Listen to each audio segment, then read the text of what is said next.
हाँ जी, तो हम पढ़ने वाले हैं आज रणथंभौर का इतिहास। हम रणथंभौर के बारे में पढ़ने वाले हैं। तो बिल्कुल आप देखिए, रणथंभौर के बारे में हम चालू कर रहे हैं आज न्यू लेक्चर। तो रणथंभौर के जो इतिहास है, रणथंभौर की जो हिस्ट्री है, उसके बारे में हम जानते हैं तो हमें सबसे पहले जानना पड़ेगा गोविंदराज चौहान के बारे में। गोविंदराज चौहान जो है ये पृथ्वीराज का बेटा होता है और पृथ्वीराज जो है वो तराइन के सेकंड बैटल में मारा जाता है। उसके बाद इसका जो पुत्र है गोविंदराज, ये गौरी की अधीनता स्वीकार कर लेता है। और देखिए, अचरज का विषय है कि पिता की हत्या कर देने के बावजूद भी इसने गौरी की अधीनता स्वीकार कर ली और ऐबक के नेतृत्व में यह शासन चलाता है भारत के अंदर। अब जो पृथ्वीराज था, तो पृथ्वीराज का एक भाई और था जिसका नाम होता है हरिराज। क्या नाम होता है? हरिराज। अब ये हरिराज जो है ये अजमेर पर आक्रमण करता है। कहां पर आक्रमण करता है? अजमेर पर। जब इसने अजमेर पर आक्रमण कर दिया तो गोविंदराज जो गौरी के संरक्षण में अजमेर प्राप्त कर लेता है, लेकिन ये अजमेर छोड़कर भाग गया। जब अजमेर छोड़कर भाग गया तो गोविंदराज ने कुतुबुद्दीन ऐबक से मदद मांगी और कुतुबुद्दीन ऐबक जो है वो हरिराज के पास आता है और हरिराज को कहता है कि तुमने ऐसे कैसे हमारे साम्राज्य, हमारे शासक जो अधीन था उस पर आक्रमण कर दिया। तो हरिराज कहता है कि ये हमारा ही था, ये अजमेर, ये शासन व्यवस्था चौहानों की है। उसके बाद ऐबक क्या करता है? ऐबक अजमेर पर आक्रमण करता है और आक्रमण करने के बाद हरिराज को युद्ध में परास्त कर देता है, हरा देता है। और जब हरिराज को युद्ध में हरा दिया तो उसके बाद ऐबक को लगा कि गोविंदराज कमजोर है, अजमेर नहीं संभाल पाएगा। इसलिए इसने क्या किया? किसने?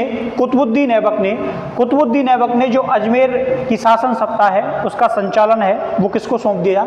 मीर सैयद हुसैन को सौंप दिया। यानी कि इसको अजमेर का प्रशासक बना दिया जाता है।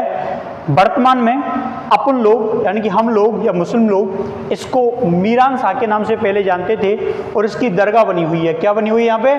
दरगाह। तो अजमेर में किसकी दरगाह बनी हुई है? मीरान शाह की। तो मीरान शाह कौन था? मीर सैयद हुसैन। मीर सैयद हुसैन क्यों फेमस हुआ? क्योंकि कुतुबुद्दीन ऐबक के द्वारा इसे प्रशासक नियुक्त किया गया। अब आप कहोगे अजमेर का प्रशासक अगर मीर सैयद हुसैन को घोषित कर दिया गया तो आप ये बताइए फिर हरिराज का क्या हुआ, फिर गोविंदराज का क्या हुआ? तो देखो यहाँ पर हरिराज का क्या हुआ ये इंपॉर्टेंट नहीं है, लेकिन पृथ्वीराज के बेटे का क्या हुआ ये इंपॉर्टेंट है। वही हम समझने का प्रयास करते हैं रणथंभौर के चौहानों में। तो रणथंभौर के चौहानों में इसकी जिम्मेदारी जो है रणथंभौर जो है वो दे दिया जाता है। किसको दे दिया जाता है? पृथ्वीराज के बेटे को। और पृथ्वीराज का बेटा इसका शासन संचालन करता है और जो अजमेर था वो अजमेर मीर सैयद हुसैन के नेतृत्व में रहता है। ठीक है। अब देखो रणथंभौर तो क्या करता है? गोविंदराज के द्वारा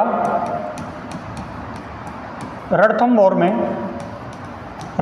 में चौहान वंश की स्थापना, कौन से वंश की? चौहान वंश की स्थापना की जाती है। क्लियर? चौहान वंश की स्थापना कर दी गई। अब देखो चौहान वंश की स्थापना कर दी, ठीक है, तो इसलिए गोविंदराज को रणथंभौर में चौहान वंश का क्या माना जाता है? संस्थापक माना जाता है। ये बात आपको याद रखनी है। इसके बाद गोविंदराज ने शासन सत्ता स्थापित कर दी। इसके बाद जो बाल्लड़ देव है ये सत्ता संभालता है। किसने सत्ता संभाली? बाल्लड़ देव ने सत्ता संभाली गोविंदराज के बाद में। बाल्लड़ देव जो है इसके समय पर एक दिल्ली सल्तनत का आक्रमण होता है। क्यों होता है? क्योंकि ये स्वतंत्र व्यवहार कर रहा था। कैसा व्यवहार कर रहा था? स्वतंत्र व्यवहार कर रहा था। इसीलिए इल्तुतमिश के द्वारा इस पर क्या किया जाता है? आक्रमण किया गया। और इल्तुतमिश के द्वारा इस पर आक्रमण किया जाता है। जब इस पर आक्रमण किया गया तो बाल्लड़ देव जो है वो ये संघर्ष अपनी सल्तनत, अपना साम्राज्य बचा नहीं पाता है और कुछ हिस्से खो देता है। जो इसने कुछ हिस्से हैं वो क्या किए, खो दिए, लेकिन इल्तुतमिश सफल नहीं हुआ, सफल नहीं होता है।